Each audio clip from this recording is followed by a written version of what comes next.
Hello, everyone, and welcome back to Humanism Now, the podcast from the Central London Humanists for anyone active or just curious about the world of humanism. I'm your host, James. Now, this week, we hosted our first discussion group session of 2024, the theme of which was looking at the ongoing crisis in Israel-Palestine.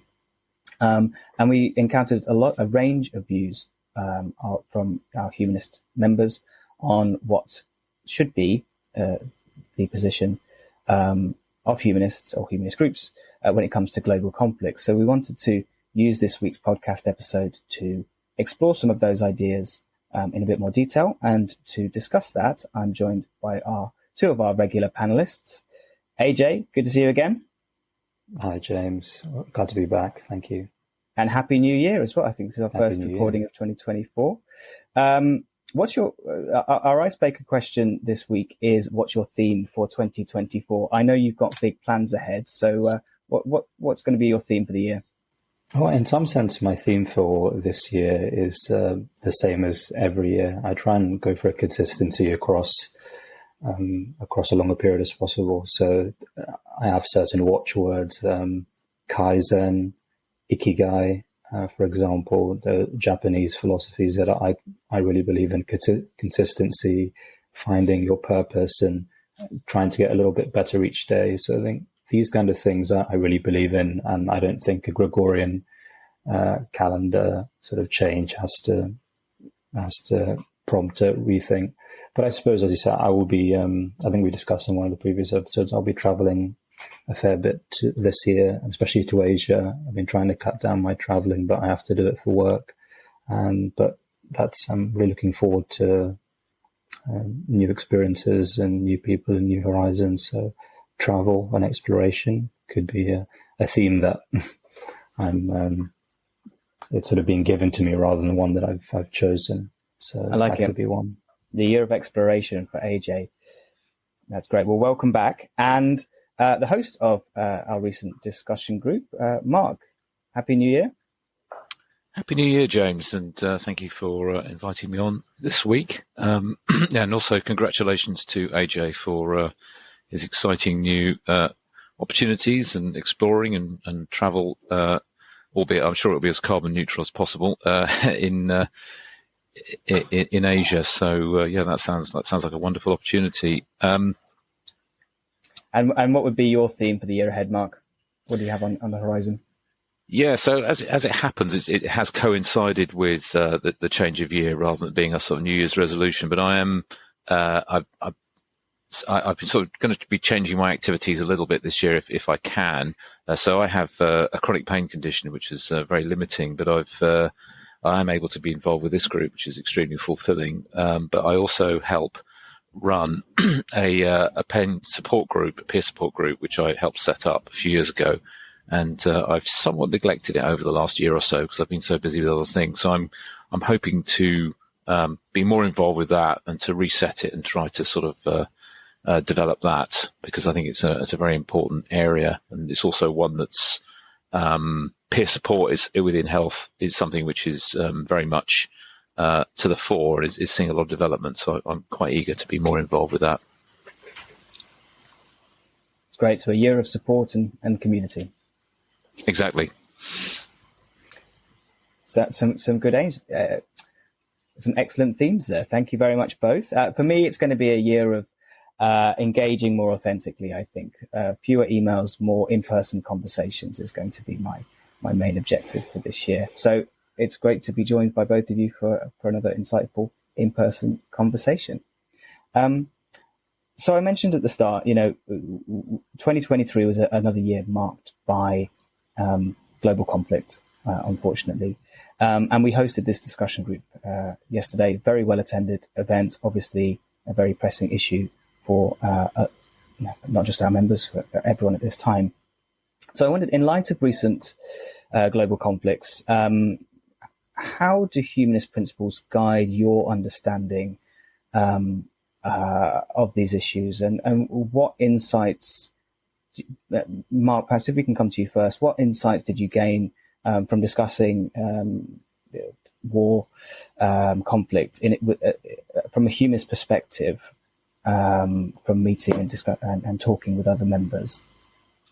Yeah, I think probably the thing which came out insofar as a consensus evolved in this discussion, as I said, we made it a two-part discussion. The first part was really about whether or not humanists should speak out, both institutionally, really thinking there about Humanist International and HUK and other UK bodies on that issue of conflict, but also other politically contentious, immediate issues, and then looking very much at the conflict directly in Palestine, Israel, and I think so. So the consensus that really evolved in that discussion was that we should apply almost a sort of a quasi, I would say, this is my terminology, a quasi-judicial sort of humanist lens of being very objective and applying to both sides. So rather than sort of being overtly partisan, which I think a number of people were quite uncomfortable with,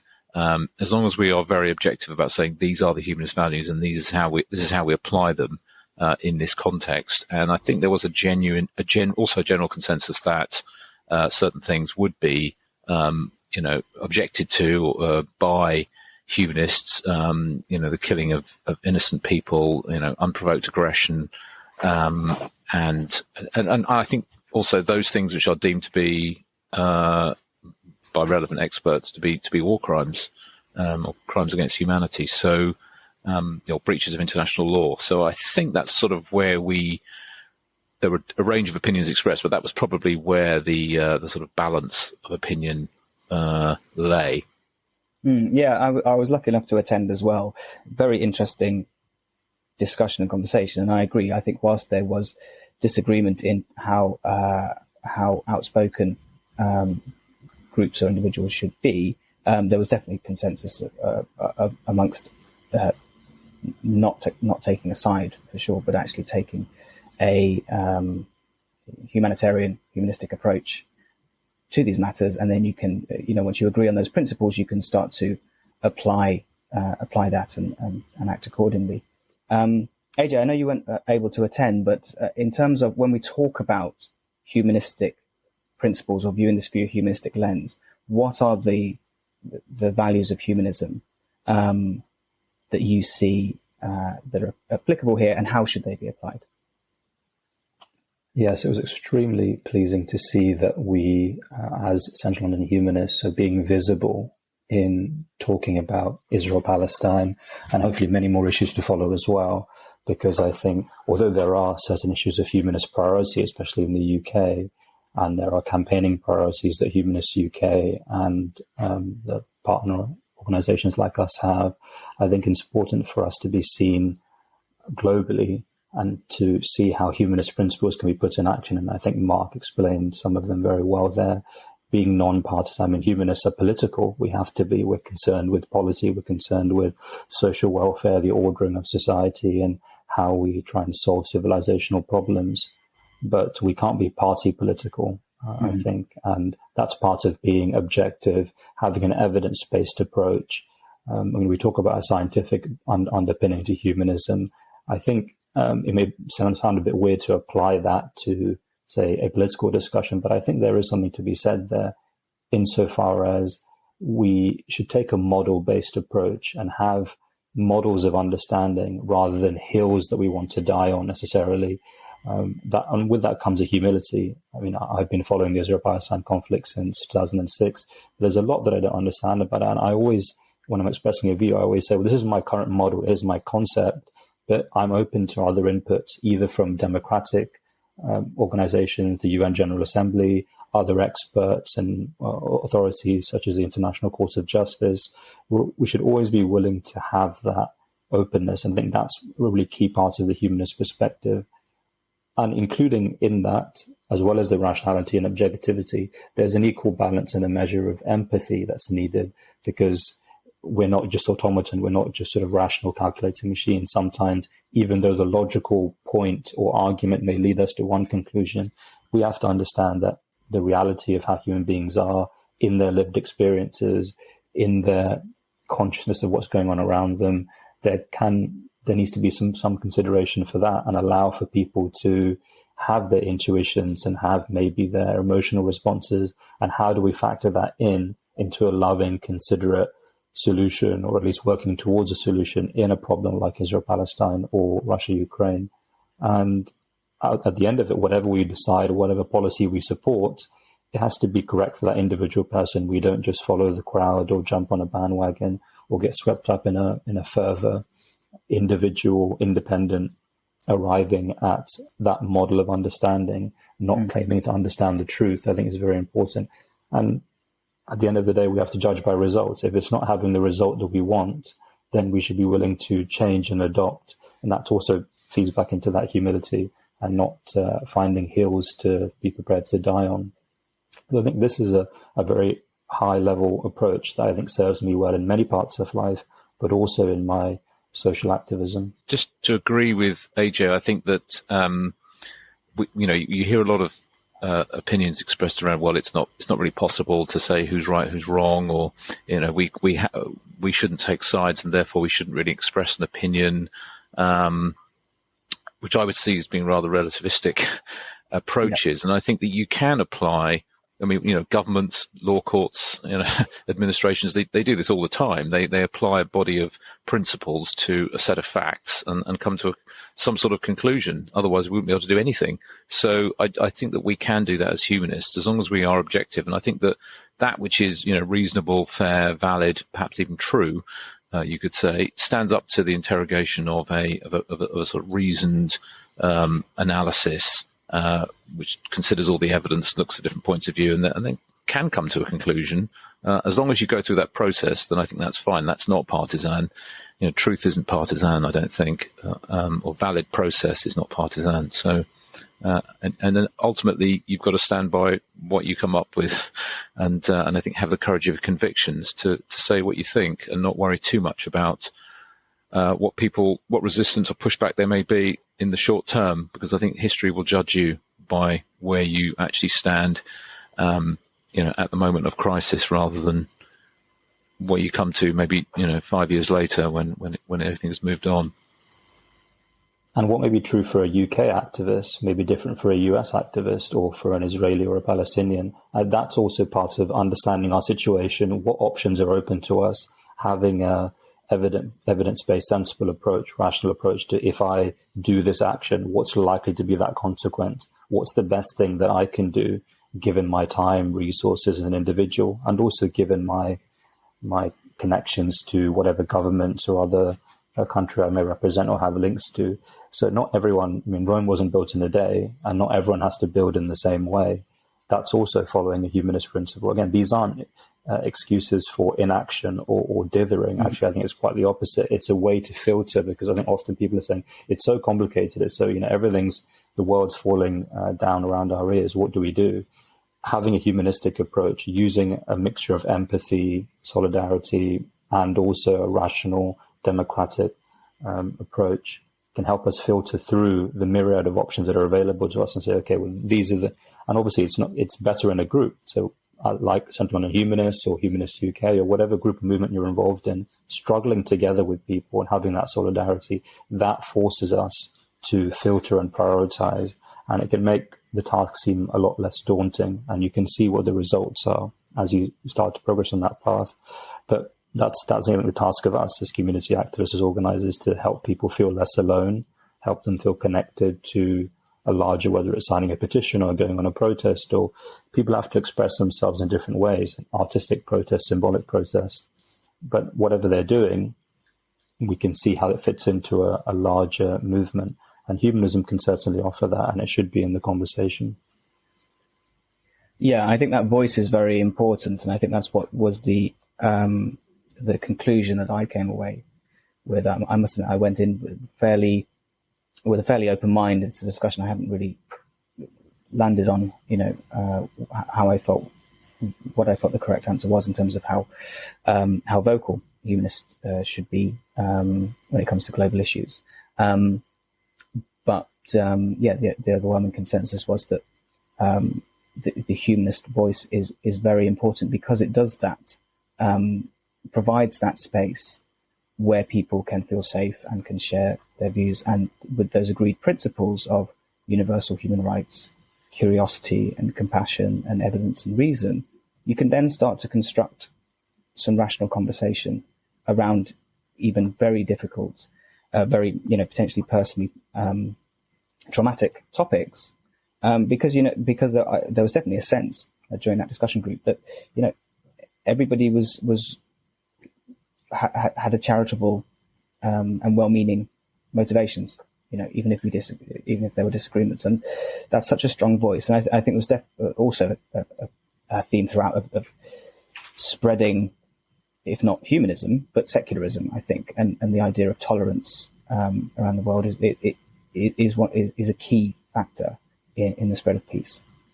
I think one of the things that exactly what you say there is one of the issues that came up is that there was a couple of people sort of questioned, and I've heard this before, whether or not these conversations are of value, whether we should have because they can seem to some people a little bit self-indulgent, a bunch of humanists sitting around having a nice cozy chat whilst, terrible things happen in other countries, and we should be actually acting. But I think exactly what you say, that those discussions are valuable because they do provide us with that opportunity to reflect, discuss, and by engaging with each other, we develop and formulate our own views and evolve those views. And so I think if that's all we did, it probably wouldn't be enough. But I think that they are very valuable. And exactly as AJ says, it's an opportunity also to have some sense of solidarity and support when and connection when addressing what are actually really quite troubling, disturbing issues.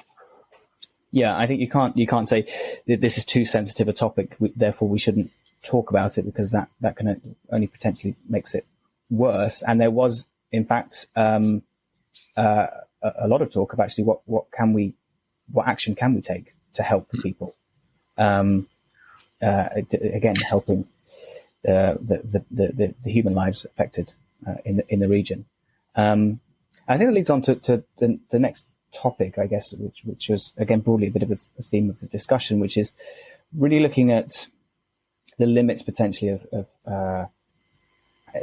anti-interventionism. I guess generally, humanists emphasize human dignity, autonomy, and welfare. But what do you see as the limits of an anti-interventionist approach, particularly when it comes to international conflicts outside of us here in the UK? AJ, do you have any thoughts on that? It depends what we mean by anti-interventionist.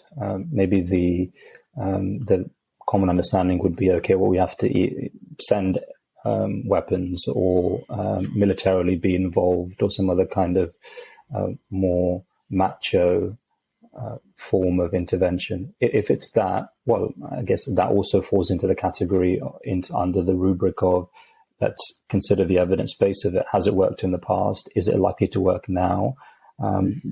Consult military experts, consult experienced diplomats, and see what they're saying, and not let our confirmation bias lead us.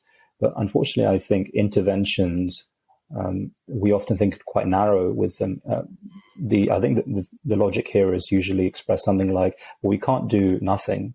We have to do something, and therefore we have to send aid, or we can't. Well, it's imperfect. Okay, we have to send military aid, but the world's full of villains everywhere. So if we didn't if we chose not to deal with or send weapons to or send aid to people who have a perfect human rights record, then we wouldn't be able to work with anyone. I think that there's some kind of a point to that, but sending weapons or military aid or troops or kind of special ops advisors isn't the only way to intervene. We can intervene in many ways. Sanctions is one, diplomatically, culturally. We can send humanitarian aid and insist that, okay, we're then building a broad network of support to then lobby other trade partners of a possibly offending country to change their views and soft power. So all of these, and diplomats, both in the Russia-Ukraine case and also in the Israel-Palestine case, are showing us, including hostage negotiators on the Israeli side, who have said, we need to change the balance of factors in what the two parties are willing to get out of this. And often, in understanding a humanistic psychology point of view, if you ignore people or parties, or if you put them into a box or into a corner, that's when they become dangerous. And then when they become dangerous, they reach for whatever weapons they have, whatever means they have of striking out. So a humanistic intervention could be, for example, advocating for a nuclear weapons-free zone in the Middle East, given the extreme tensions over decades in that part of the world, or advocating for more general disarmament on a wider scale, because that then lowers the risk factor. If there is a disagreement, or if there is some kind of a flare-up in tensions, then people can't reach for weapons because they don't have them immediately necessary. Whereas when people do feel threatened from an external enemy, that then increases the chances or the ways in which they can persecute the home population and spend more money on building up their military armaments. So I think if we say anti-interventionist as in be completely passive and literally just stick our head in the sand, no, I don't think. I think that will risk betraying humanist values of empathy, freedom, solidarity with those suffering, etc. But interventionism in a caution, sensible way that's evidence-based and that has an eye on democratic input. What does the UNGA say? What do other international bodies and regional bodies say? There, I think there's definitely a case to be made for interventions. And Mark, for you, how should humanist ethics inform when and where we should intervene in conflicts to prevent a humanitarian crisis? Yeah, so I think I would I'd broadly agree with what AJ says, that a sort of a balanced and reasonably objective perspective, invoking or applying humanist values of concern for human rights, avoiding civilian deaths, genocide, persecution, etc. These, and obviously, to a large extent, we know that humanists have had a role in framing international law and conventions, and so therefore, secular values and humanist values are often pretty much the same thing, or universal values and humanist values are very, very compatible at the least. So I think applying those principles in order to decide. I think that it's interesting that the humanist tradition is very much aligned with seeking peace and promoting peace, and early members of proto-humanists were members of ethical societies, and then humanists were often pacifists. And in the First World War, quite a number of them became conscientious objectors. I mean, Bertrand Russell was a famous example of that, and paid quite a heavy price for that, I think, in terms of their psychology and the abuse that they suffered. But at the same time, in the Second World War, there was much of a shift towards accepting that was a just war, and therefore humanists generally were prepared to get involved and to serve. But then after that, then there's a lot of support and involvement by humanists in CND, for example. So, as AJ references, the nuclear issue. So I think the humanist tradition is generally inclined towards peace and disarmament where possible, but also recognizing that under certain circumstances, military intervention to support a humanitarian cause is justified, or a just war against an oppressive totalitarian regime. But also, I think that in recent times, this whole issue has been sort of tarnished or complicated by some of the sort of less successful interventions. So we had what were deemed to be successful ones in Kosovo and Sierra Leone under the Blair government, which was generally regarded as positive.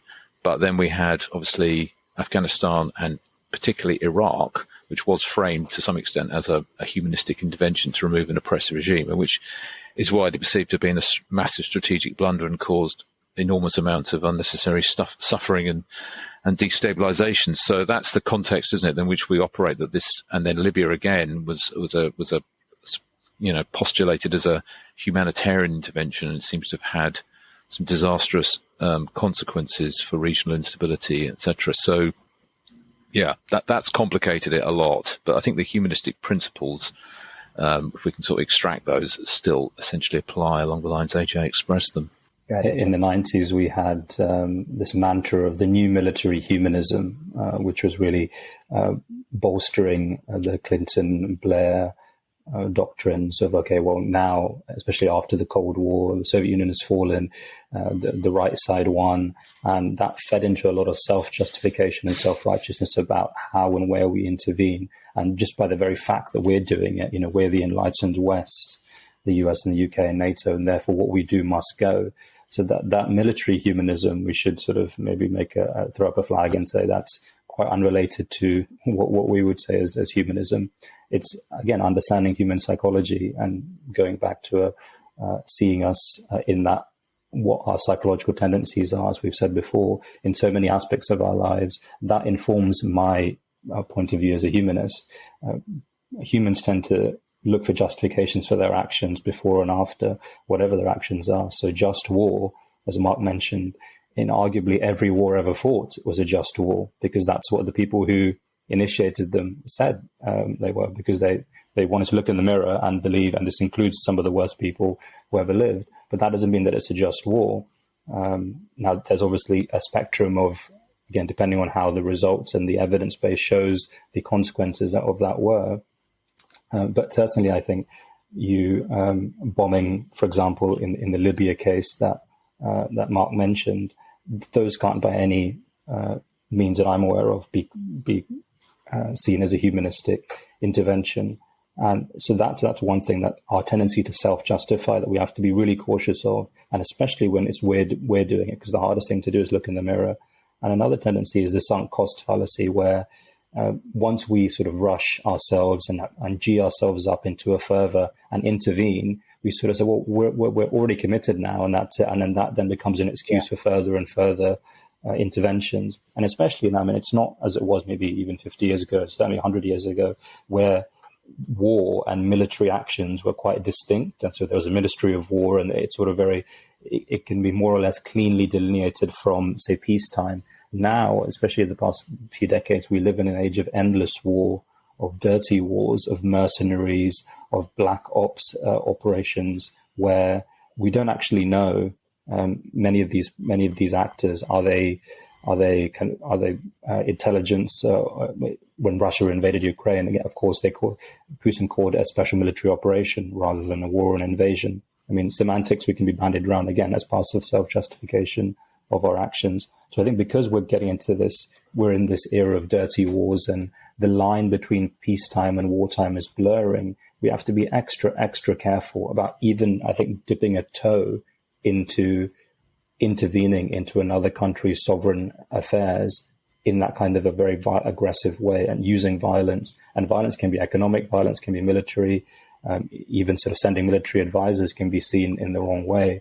So I think favoring of diplomatic channels, believing in international fora like the UNGA, like the International Court of Justice, using the already existing frameworks that we have, as imperfect as they are, and lending our support towards that has to be the best way forward, because otherwise we just open ourselves to might makes right, and the strong do as they wish and the weak do as they must.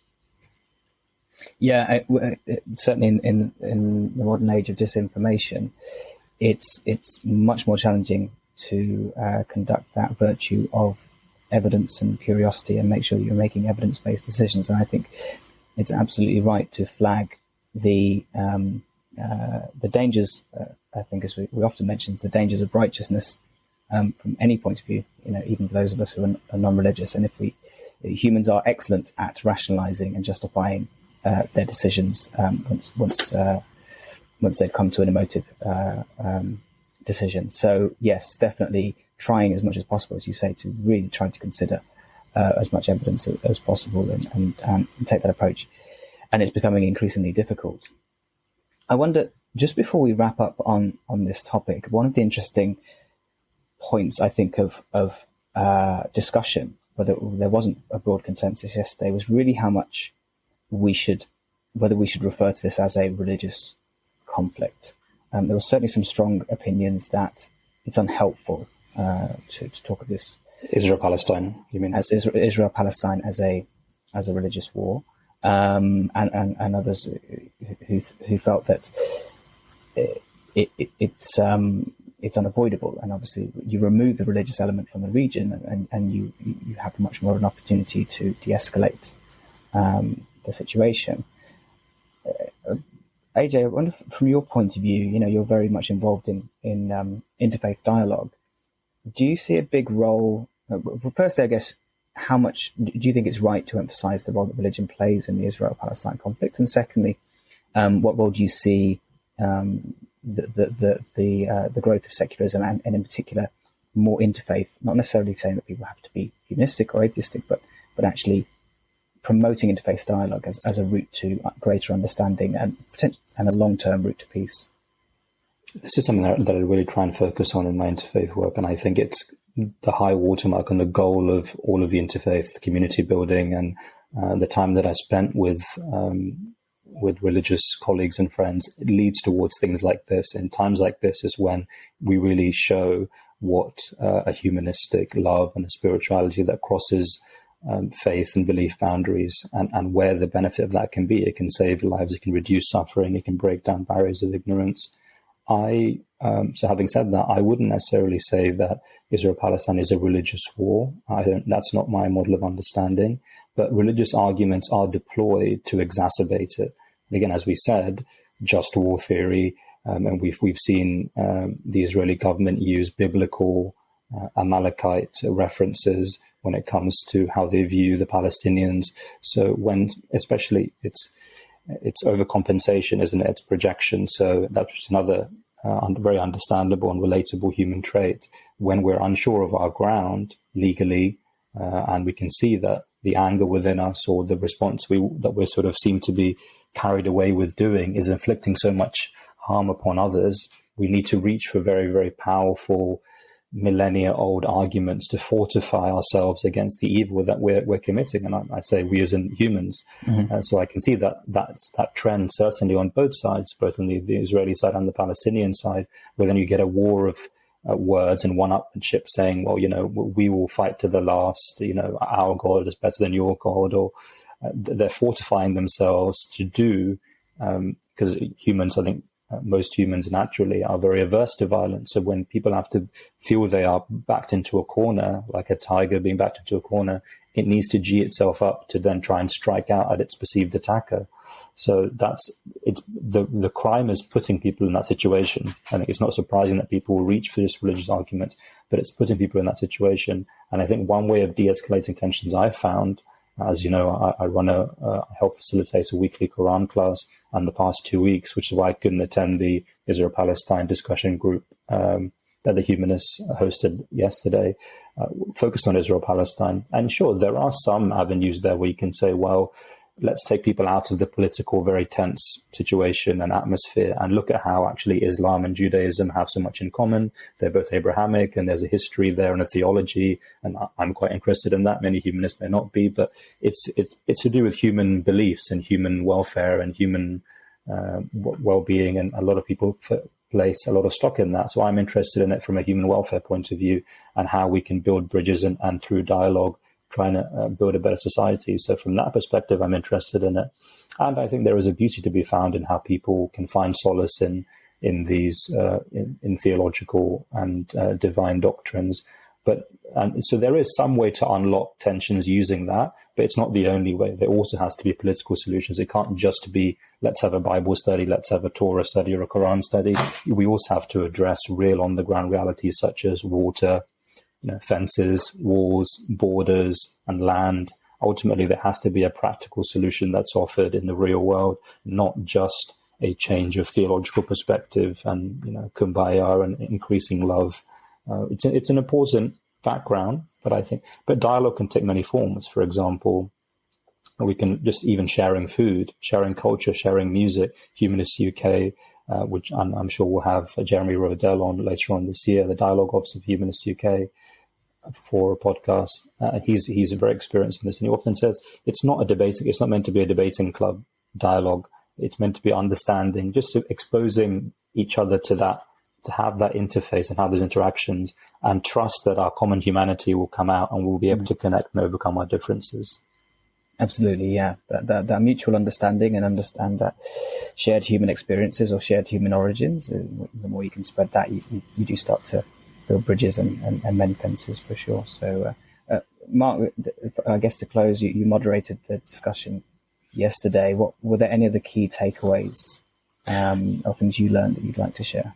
Yeah, I just wanted to come in on that religious point, actually, because that was one of the points that a number of people, including yourself, sort of discussed in the conversation. And it was, I think that probably the consensus was that it wasn't necessarily a religious conflict, but it certainly was a conflict in which religion was involved, and probably in a way which wasn't positive in general. And so one of the people talked about, obviously, Hamas itself is an Islamist organization. So, and Islamism as a form of political Islam is often, I think there's a general perception or understanding that probably it's political.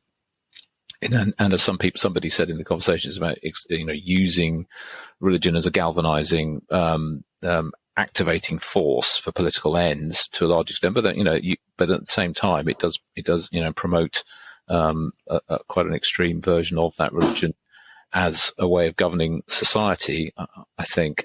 So that aspect came in. And then also we had quite an interesting contribution from a member there who's involved with humanistic Judaism, explained a little bit about the operation of religious political parties within Israel. With their PR system, they often have quite a lot of leverage within the system. And so there was a talk about the Shas, I think they're called, which is this group which is highly religiously conservative, which is primarily consists of Israeli Jews of Arab Jewish extraction, who are often economically disadvantaged and tend to have lower levels of education and in general, and tend to adopt a more religiously conservative perspective. So obviously that's feeding in as well. And then the other interesting point that was made by one of our committee members attending was around the role of evangelicals in America and their particular religious agenda, which isn't really in the interests of either group, arguably, as it has a rather apocalyptic attitude to those currently living in the Middle East. And so, yeah, it did show that religion is actually quite an important factor in this, even if it's not a religious war per se. And it's arguable that, there never has been a religious war, pure religious war. There are always other factors, and religion gets mixed up with, strategic and ethnic and nationalistic factors as well. So yeah, that was a very interesting take. And but I think probably the main takeaway was just how well mannered and respectful the conversation was, and I genuinely thought it could be quite a difficult, bumpy ride. But actually, as with pretty much every other discussion we've had, people were just behaved with incredible consideration and respect for each other, and it was a really orderly and good-natured discussion, even though there were some quite sharp differences of opinion. So that was very heartening. It was indeed. And thank you both for an orderly and good-natured discussion on this, as you say, challenging and live topic. I'm sure it's something we'll be revisiting in the future. But thanks both for your time. And we'll be back with Mark and AJ after this week's interview. Conflict in Ukraine also raged on, and our guest this week is a journalist, Scott Jacobson, who had last year visited Ukraine as part of a humanist group to better understand the conflict and the situation for people there. So I'm delighted to introduce this week's guest interview with Scott Jacobson. Scott Douglas Jacobson is the founder of Insight Publishing and the editor-in-chief of Insight, an independent, interview-based journal. Scott is a research associate at the University of California, Irvine, and a freelance independent journalist with the Canadian Association of Journalists. Scott Jacobson, thank you so much for joining us on Humanism Now. You're welcome. Thank you for having me. We met a couple of weeks ago as part of your interview series, which you've been doing, conducting interviews with humanists globally that you've met through Humanist International. It'd be great if you could introduce yourself to our listeners and just provide a bit of background of your journey to humanism and how you got involved, particularly in humanist journalism. I would say, and I think I've only told Andrew Jacobsen this, my first introduction to humanism was inadvertently probably around the age of 14. It wasn't a book on humanism. It wasn't a humanist. It wasn't a humanist organization. It wasn't the humanist movement. It was simply the values of humanism in a comedic way, and I have to thank the Brits for that. I was in the Walnut Grove Community Library, tiny library attached to a pool, community pool. I walked in there. I forget for what reason. I might have been skipping class probably. And I ended up going to a section for, I think there was DVDs at that time. I remember pulling out one, and it had this very strange looking group of men. And it turns out it was Monty Python live at the Hollywood Bowl. And as it turns out, as Andrew confirmed for me, several of them are humanists. I find a lot of their comedy, which I love, very humanistic in its orientation. It's sort of absurdist, but grounded. And I find that very enjoyable. And so that was probably the first inkling I had of humanism, at least in sort of the global zeitgeist, sort of seeping out from the Brits over to Canada, who we politely asked to let us be independent. So from there, I didn't really come across it in much of high school. In university, I probably had some experience with Model United Nations. So there's probably over 800 or so Model United Nations per year. I took part in a lot of those, both as a delegate and on the not quite secretariat, but more sort of like chairing committees side with World Health Organization, with Security Council, et cetera. And I remember one was a Harvard World One, was probably the third biggest. They have 2,000 to 3,000 delegates.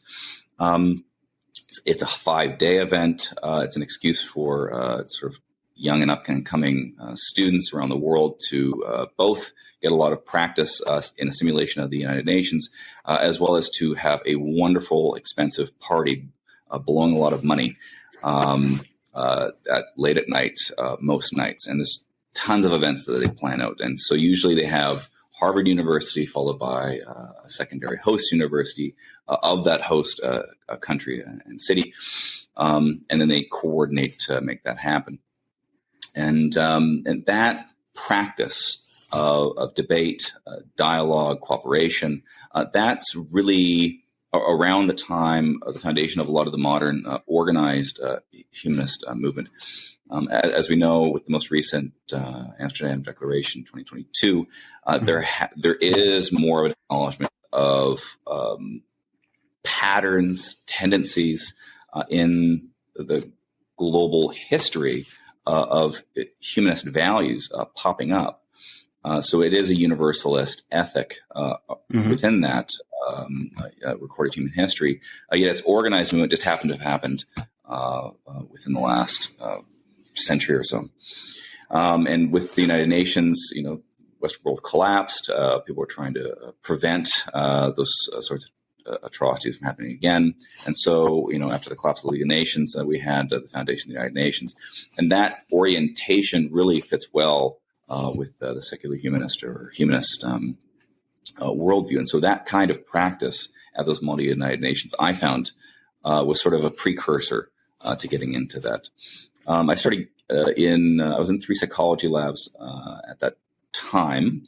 One was a lifespan cognition lab. One was, I believe, a gender and sexuality lab, but it was more around the media. And then the third was around sort of crime and things like things of that nature. And so there actually was coordination with the lead researcher and the local police. And so I actually got to interview 3 times. This is the first inkling of the journalistic bend. One gentleman who was part of the RCMP, the policemen in Canada you see on horses in parades. And he was the first individual to be able to wear a turban, I believe, in the armed forces. Huge controversy, I think in the 90s. And I got to interview him a few years probably before he retired. And that was really, really cool. That was in Surrey, British Columbia, Canada. And so I ended up writing for the newsletter of that psychology department, doing some interviews with people. And then I figured, why not just start up my own thing? So I started doing that independently. And of course, you have to self-fund and time for it. And I was doing well in psychology. I was looking forward to doing a lot of work on individual differences. And that at some point came to a crossroads where I figured I like doing this more. My talents and proclivities are there. I was getting certainly scholarships and doing really well in that area of study and research. Yet I found that certainly there was a lot more interest and passion with journalism. And so I just decided to jump ship, switch degrees, and get on journalism. So I switched from basically psychology, philosophy to more general studies, where I can kind of survey a wide range of things and then use that base of knowledge to apply to journalism, especially in question construction and then response on the fly. You need at least a base level of knowledge in a wide range of fields to be able to sort of converse with these experts in different areas. So then I was writing for a lot of different publications, just reaching out to people. Hi, can I write for you? I'll write for free. And the free part was the biggest thing, I think, for a lot of people when they're getting an email. Oh, this person can write based on the samples, and then they say free. They go ding, ding, ding, ding, ding. Come on in. So It becomes a thing like that. And for me, I was writing a lot. I was spending a lot of time just honing craft, learning how to edit, learning how to write, learning how to transcribe, learning that the grueling process of transcribing and other things is part of just coming to a final product. That really came to a head probably with Humanist News. There's one woman who I got in contact with. I forget off the top if her name, but it was this particular person. If I remember to send it to you. She got in contact with Benjamin David, who was editor-in-chief at that time of Humanist News. And over a year and a half, maybe 2 year period, I wrote several hundred articles for that publication. And I began to be more formally introduced to the humanist movement there. So people like A.C. Grayling and, is interviewing a lot of these Stephen Law, these humanists who cover different areas, whether it's philosophy or public engagement of science and so on. And I found that was really a point at which I found a lot more natural just conversation with people, because I didn't have to have the assumptions of the sort of the surrounding culture in which I grew up in British Columbia. And to provide some context for that, the area I grew up in was in Langley, British Columbia, Canada, in particular Fort Langley. It's a national heritage site, national historic site. We call it the Village, Fort Langley. And next to it is Trinity Western University. It is the largest private university in Canada. Most or all private universities in Canada are Christian. This particular Christian private university is evangelical. And they are the largest private university. So therefore, they are huge. They are evangelical, Christian oriented, not particularly of the American brand, but leaning that way. They are political. They are social in terms of wanting to impact culture. And there have been some studies, not a lot, looking at how as Canada or Canadian society became more secular, not only with the decline of religion, but changes in things like the removal of the blasphemy law and so on. This particular university and its culture became more conservative. So it wasn't that they were reactionary. It's that the emphasis was of conservatism, or the orientation of conservatism, religious conservatism, was in reaction to the liberalization of the culture. Right. Okay. Funnily enough, yeah. So that provides some background. So with Humanist News, that was really, then I started writing, and I connected with one woman, Anya Overman, who was involved with. She's going to be on the show very soon, actually.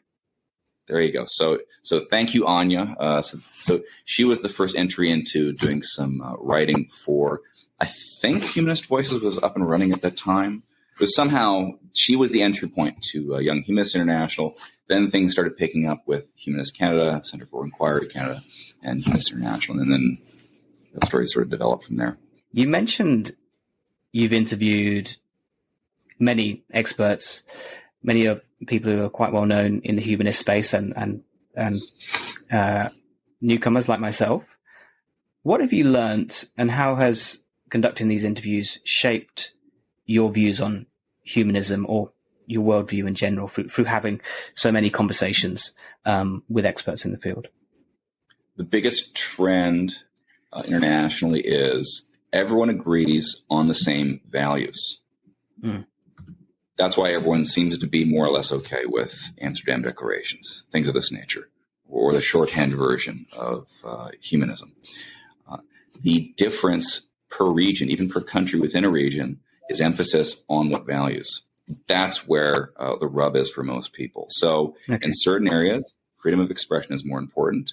To others, democratic values and fighting for those are more important, because it's what's more critically important for building the humanist movement in their country at that time.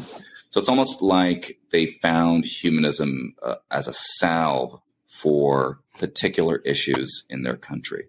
So when freedom of speech or freedom of expression seems as if it's under attack within a country, you'll see those types of humanists pop up and be arguing for that. And it's like that on a wide range of issues. And that's really the only time when I see humanists argue with each other, if they do actually argue with each other. I don't mean, and like, for instance, in Copenhagen, there was a very respectful debate over the potential to introduce a resolution as a new policy, re-emphasizing the Russian Federation invasion of Ukraine, when there was already one in 2022. It was a very respectful debate among people who disagree with one another. So that's not all I'm talking about. I'm talking about real arguments. And it's really just over emphasis of the values. So the values are the same. It's the rank ordering that people put on them. And so that's a qualitative difference that I've noticed internationally. That's the biggest lesson that I think is important interpersonally or organizationally when you're approaching from one organization to another, or as a person to another person or an organization who's a humanist. So to try to find out what value are they emphasizing the most, then you have the common ground. And then that's your way to really effectuate the diplomacy, as you would get like the United Nations. I think you used the term earlier when talking about Monty Python in it being grounded, right? I think a lot of the views are a lot of the debates, people are grounded and they have the same foundations and the same general goals and that we want to achieve. And starting from the same belief system helps as well. But I agree, it's the weighting that you put on those different issues and I guess the routes that you get. What's the most important issue to address first in order to achieve our sort of mutual goals that we all share. And on the Russia-Ukraine point, I know you spent some time last year reporting in Ukraine. How was that experience? And what is the I guess the humanist movement that you found in the region when you were visiting there? It's a mixed question. So that started in August, visiting Copenhagen for the World Congress and General Assembly of Humanist International. One of the keynotes was Remus Chernia from Romania. And then another was Alexandra Romatsova, who's the executive director of the Center for Civil Liberties in Ukraine. And that institute won the Nobel Peace Prize in 2022. And so I talked to both of them, got interviews with both of them. And Remus, entirely to his credit, offered for me to travel with him to Ukraine. That seemed insane at the time. I said yes. And literally, I scheduled from August to late November to get things organized for time off from work. And we went there eventually on November 22nd and I got back on December 6th. So given all the travel time, we were probably there for about 11 and a half, 12 days. And the rest was straight travel because you can't fly straight in, obviously. So I'd fly into Chisinau, Moldova, and then bus into Odessa, and then we'd go and travel from there. And Remus, he planned the whole trip. He organized everything. So again, entirely the credit goes 100% to him for that trip. The humanist movement that I found there was going there with a Romanian, okay. A former parliamentarian Romanian humanist. So it was more the resilience of people that was probably the most humanistic element that I found there, because we would go to a city for a day or two, then we would see areas that were bombed. And we are talking even areas that have no military targets around. We are talking residential buildings, administrative buildings, UNESCO heritage sites, cathedrals, schools.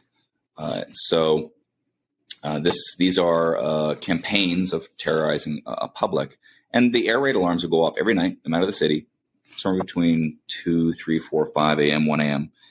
And so I think it's a very sleep deprived for population for many of these cities, and it's really being aware of what is happening in the moment. It's not holding a rosary and praying for God to help you. It's really finding out, okay, we're in this city. What has happened recently? Well, they're targeting critical infrastructure. They bombed the water system. Okay, don't drink the water. It's poison. Don't shower too long. You'll get a rash. Right. So it's really finding the practical elements of daily life. And then, okay, what was the purpose of why we came here? We came to report. Let's go to the next bomb site. And so he would be on his TikTok at the site, talking to people, reporting. And then I would be sort of taking pictures. And then those pictures I would collect for myself for articles I would write later, which are incoming. And he would have those videos that he would use for some of the online stuff. So the elements of humanism that I found in Ukraine were mainly us traveling there and then seeing the resilience of people and things of that nature. I remember in one city, it was like 2 in the morning, air raid alarm goes off. I got into the habit of half asleep, getting up and going to the bathtub like it was going to help, like an earthquake drill or something. And I remember maybe 2 kilometers away, just across the river, maybe 3, boom, boom. Okay. And this way, air goes off. Okay. We're on the way to the bus station to go to the next city. Our bus trip is at 9:50 a.m. We're walking or dragging our luggage along with us, rolling it along. About 9:30, air raid alarm goes off. We're pretty much at the bus station. We're just looking for our particular bus. And all we hear again is boom, boom, even closer. And the civilians everywhere. We're just kind of looking at each other. Okay. And then so people are quite used to this campaign of terror against the public. And the further east you go, the more soldiers you see naturally, because this huge front line that is there. So I think that answers the question on the humanist element there. Yeah, it sounds like that's there's that community spirit, which is keeping everyone getting through in this, as you say, this terror regime. How did that experience change or shape your view on whether humanist groups should be more outspoken or involved, or what the humanist perspective is on international conflicts? I think a lot of the rules of international law and international humanitarian law and rules of engagement internationally apply within a humanist frame. So I think, going back to the United Nations, they have stipulations in various rights documents about the right to self-defense. Right. So if your country is being invaded, I believe you have the right to self-defense, or armed self-defense. And some of those, if someone is of a particular nationality, and if that particular nationality is tied to a government which is making stipulations to justify unprovoked aggression or even provoked unjust aggression against another nation, humanists may have to speak out against their country. In the reverse case, when the vast majority, looking at the resolutions at the General Assembly of the world, the member states of the United Nations, speak out against aggression by the Russian Federation against Ukraine, then I think it's appropriate for humanists to side with the majority in that case. And In this particular case, I think Humanist International put up that 2022 policy or approved the resolution of the HUMA policy on the Russian Federation aggression against Ukraine. And they spoke quite openly about the Russian invasion, the need to withdraw all troops, and so on. And I think more or less the countries that are against that you're mostly going to find humanists in them. So I think we have three possible paths internationally to take on that. One, we simply do one-offs, as has already been done through that policy in 2022 on Humanist International. I haven't looked at other policies that might be relevant to wars and aggression like that. Yet just focusing on that Russian Federation aggression against Ukraine, that it could be a one-off and then we leave it at that. It could be a one-off and then we update it as new rights abuses and resolutions come out from the UN speaking out against that. A third one would be we provide a perennial statement that becomes a policy for Humanist International that we can then reference every time we have a war considered, through a democratic process of debate by the international humanist community as unjust. Then they can sort of reference that, and individual condemnations could come forward as well. Yet they could at least have that foundation of a blanket condemnation. A little closer to home, you mentioned growing up near possibly the most religious school in Canada by your description. The most religious post-secondary school, I would argue. Sure. So how would you describe the state of secularism in Canada today? Are you seeing threats to secularization the same way that we are, seeing them rise around the world?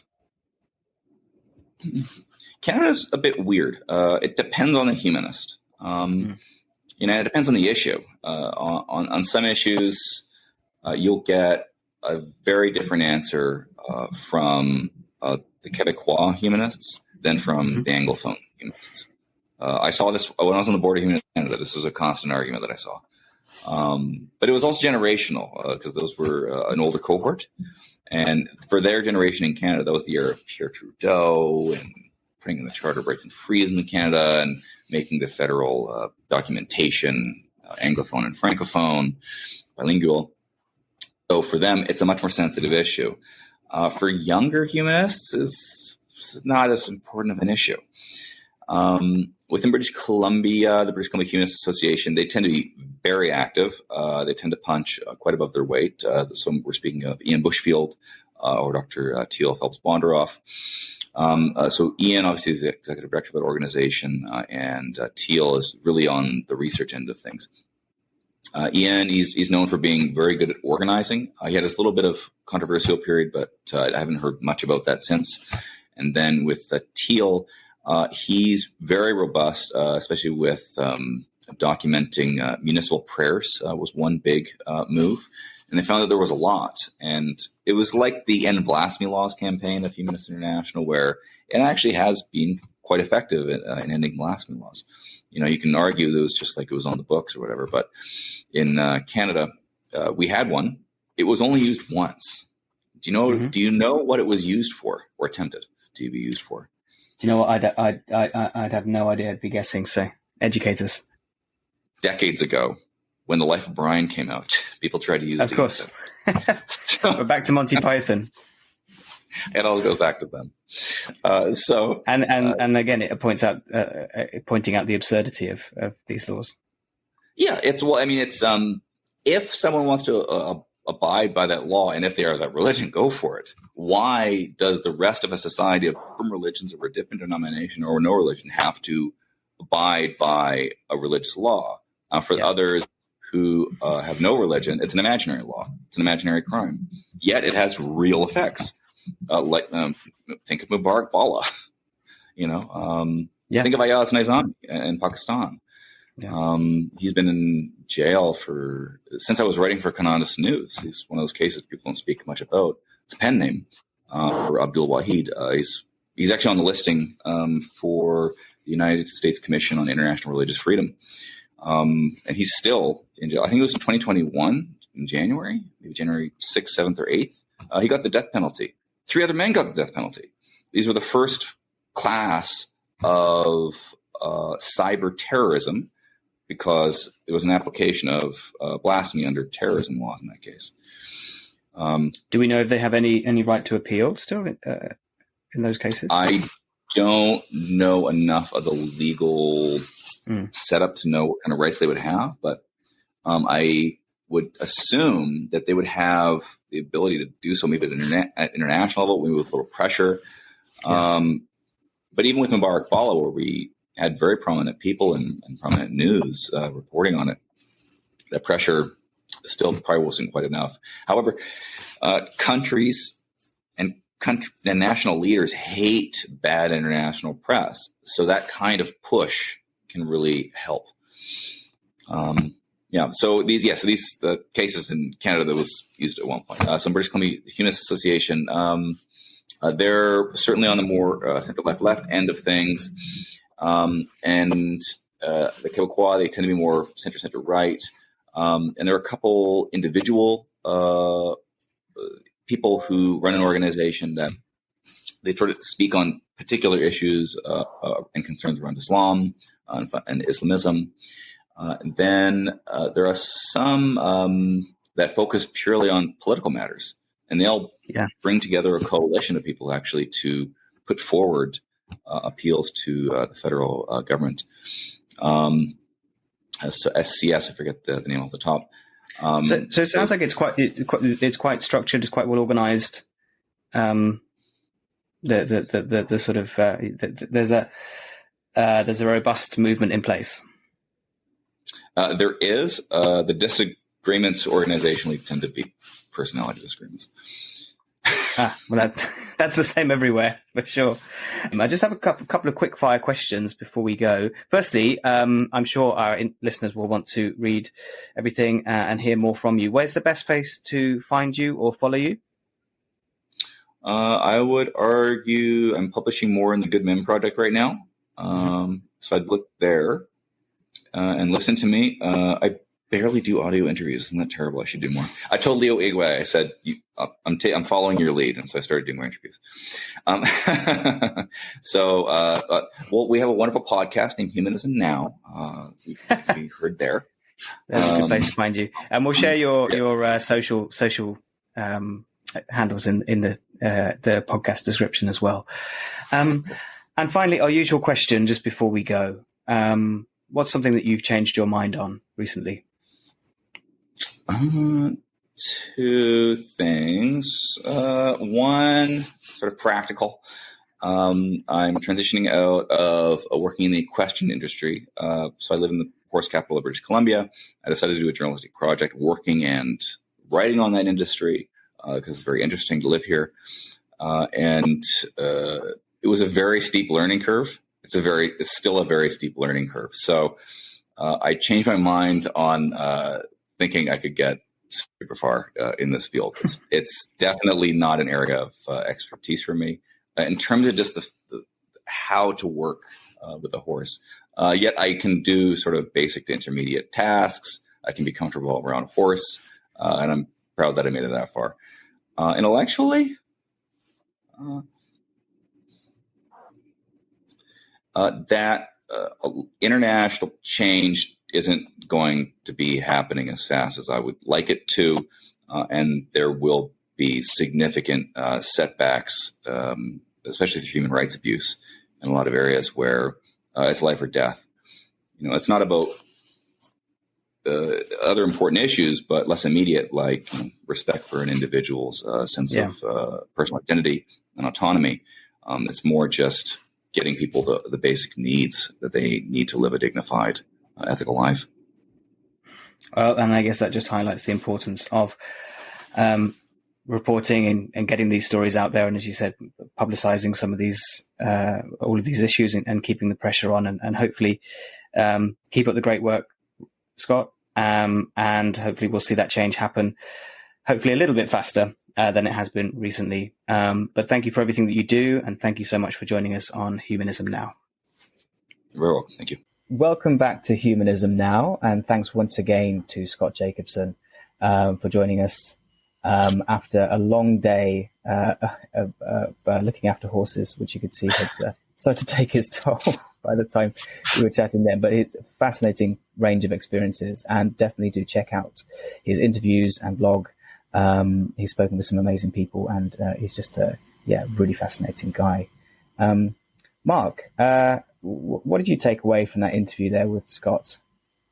Well, first of all, I was very impressed by the fact that he'd come to humanism via Monty Python. That was, I'd never thought of that as a conduit to humanism. And I, as a Python enthusiast myself, I now start to see the parallels and connections. So that was, you've got to love that. I thought it's interesting how he had a lot to say about issues we've just been talking about and touching on in terms of sort of, humanistic values as being universalist and informing sort of, sort of international conventions and definitions of just war, etc., and that and the way in which Humanist International, have a sort of I suppose what AJ is referring to is like a model or a template of what constitutes, or they should do anyway, what constitutes just war, what constitutes grounds for intervention or condemnation of state actions in terms of international conflict. So that was, I assume that's a happy chance, but it was a very, very interesting and relevant to what we were discussing before. And I thought, broadly speaking, what he was saying was pretty much consistent with what we've also been discussing. So, I like the fact that he talks about publicity, negative publicity having a strong impact, because, as humanists, we sometimes feel quite powerless, but maybe we underestimate the extent to which just speaking out can embarrass and make regimes very uncomfortable when they engage in bad actions and persecute innocent people. And finally, just the situation regarding humanism and religion in Canada and what he discussed around the evangelical university was not entirely surprising, but a very interesting insight into the situation there and the way in which it varies across different provinces within Canada as well. That was really interesting. Yeah, he really emphasized the power that the human voice can still have. That individuals can speak up and use their voice and be a force for good. So I agree that it can seem, with so many huge challenges in the world, the climate crisis and the conflicts, you can feel hopeless and powerless sometimes. But he certainly gave me a sense of hope. And AJ, I know you know Scott. I think you've also been featured in the interview series. So what did you take away from that? Yeah, Scott I met for the first time in Copenhagen last year, as he mentioned, for the World Humanist Congress and General Assembly. I found him to be such an immediately likable person and really, really driven as well. So he's just one of many humanists, along with Leo Igwe, Andrew Jacobsen, just many others, too many numerous to name, that just put in the hard yards and just do the basic, sometimes hidden behind the scenes work very, very well. And we connected on Monty Python as well as many other things. I mean, we had a previous podcast episode last year looking at comedy from a humanistic perspective, and Python really featured in that. I mean, I try not to have heroes myself, but Michael Palin certainly is someone that I've always looked up to, and just his approach.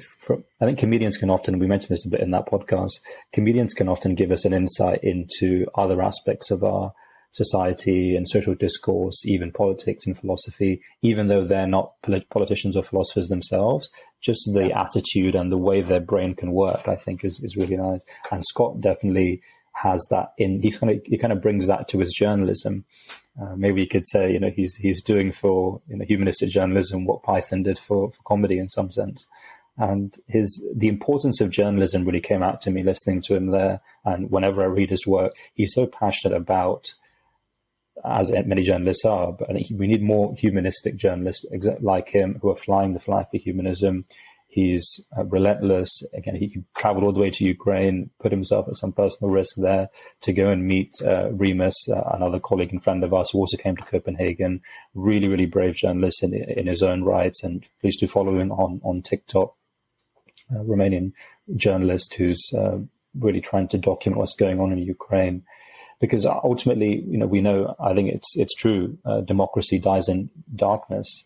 And we're seeing that with the Israel-Palestine conflict, or at least a good portion of it, when journalists are not allowed in, when on-the-ground reporting is restricted, then it's difficult for especially humanists who want to try and make an informed decision and having informed, rational, evidence-based ways forward. It's difficult for us to understand. I mean, luckily, because of modern technology, the actual victims are broadcasting their own suffering, which is horrific in some sense. But I think journalistic inputs are also needed there, and it's quite useful for Western journalists to be able to come, or journalists from all over the world, because then they can connect with their own populaces in a way that they know the message will ring true at home.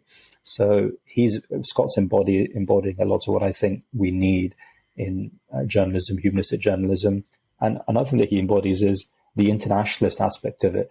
You can see if you look at his series of interviews, it's everyone and anyone from all corners of the globe, and prioritizing those global connections and stories, showing that humanism isn't just a Western, US, UK, French, or European, or Anglosphere project, but it has roots in so many cultures natively, and they can express humanism and teach us a lot about it, and we can share with them, and it's a bi-directional process. It's not just a project of the global north. Is something that I really admire about Scott's work. And in that vein as well, and with Copenhagen in mind, I should give a tip of the hat to a lovely lady that I met there and had dinner with, Marta Spurkland, who listeners may want to look up. She's a Norwegian journalist, and she's an editor of the magazine of the Norwegian Humanist Association.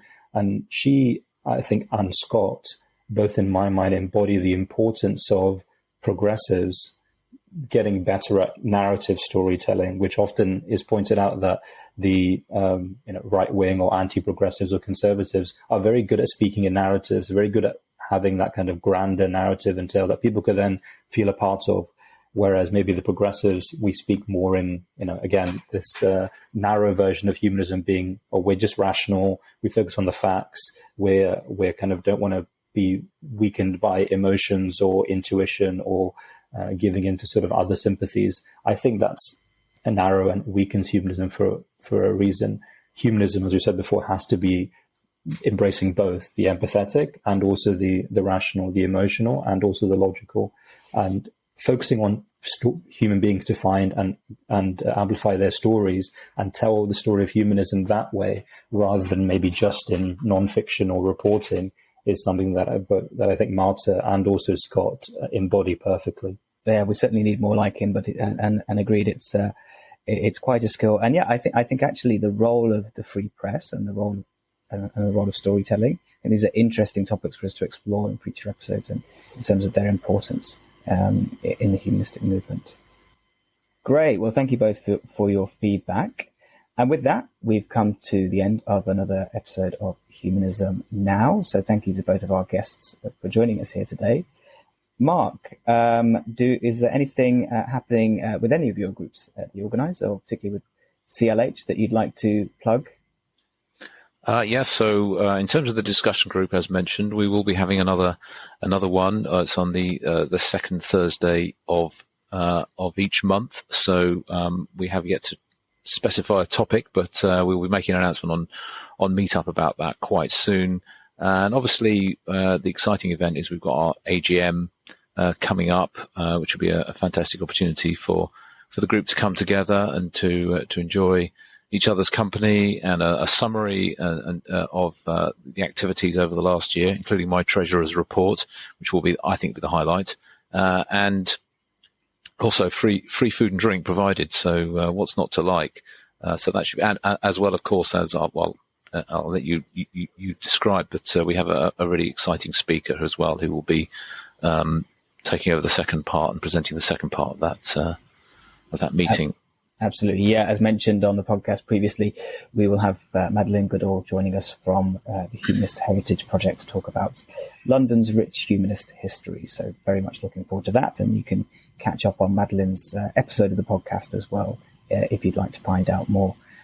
And AJ, very good to see you again. And I believe this is our last recording before your next travels. So where will you be heading to? And is there what exciting humanist or interfaith projects will you be getting up to?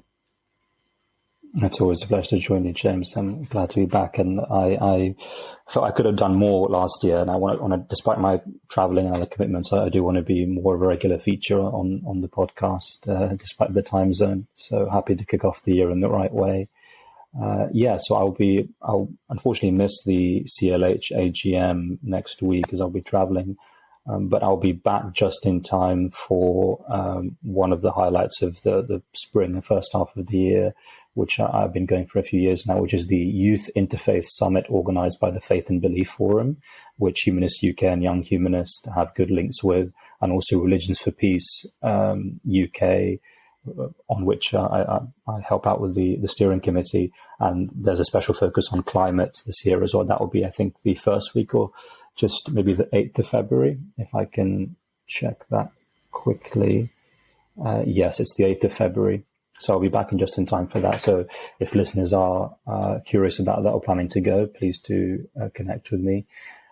In Asia this year, I'll be hopefully making several trips, one of which will be to the Humanist International General Assembly. Last year it was in Copenhagen. This year it will be in Singapore, but that's in the summer.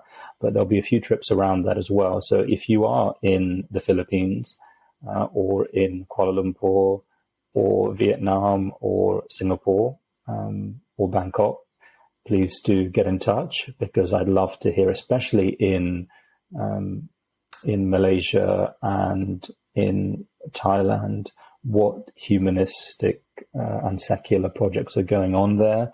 There was a humanist association in Malaysia, which I think went dormant and had to be removed as a member of Humanist International in Copenhagen in our annual review of all the members. So I'd like to reconnect with them as well.